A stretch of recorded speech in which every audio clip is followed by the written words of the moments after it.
Jadi sejak kapan barang diambil disepakati itu sejak kapan, Bos? makanya ntar gue bisa jelaskan Oke, kenapa itu bisa. Gue diem dah.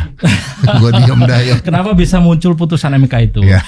Kalau di putusan MK 18 2019 itu dia merubah pasal 15. Jadi kewenangan melakukan eksekusi di Undang-Undang Fidusia yang lama 4299 itu memang diperbolehkan kreditur untuk melakukan eksekusi.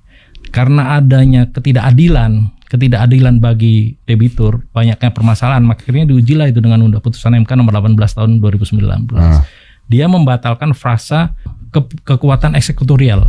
Oke. Itu dimaknai tidak mempunyai kekuatan hukum, maksudnya dia hanya boleh melakukan eksekusi berdasarkan putusan pengadilan. Artinya tidak boleh, artinya kalau disepakati kan balik. Oke. Hanya boleh melakukan eksekusi berdasarkan putusan pengadilan, kecuali adanya sukarela. Nah itu maksud gua, Bos. Iya. Dari mana hukumnya adanya sukarela? Ada juga, Bro. Mana bisa? Ada debitur-debitur yang punya itikat baik, yang memang dia sudah tidak sanggup, waduh nggak punya uang untuk bayar ini. Sukarela ngasih. Ada. Oke, kalau yang nggak sukarela gimana? Dia kalau sukarela, kenapa harus melalui putusan pengadilan? Karena di situ ada hak-hak debitur, hak-hak keperdataan debitur. Misalnya gini, dia cicilan 50 kali harusnya. Dia sudah melakukan cicilan sebanyak 45 lah. Tinggal 5 kali. Dia nggak sanggup bayar. Itulah dibutuhkannya putusan pengadilan untuk menghitung kewajibanmu tinggal berapa. Kemudian objek itu setelah dilakukan pelelangan nanti laku berapa? Atau bisa nggak diperpanjang? Gitu bisa diperpanjang, itu bisa juga. Keputusan pengadilan.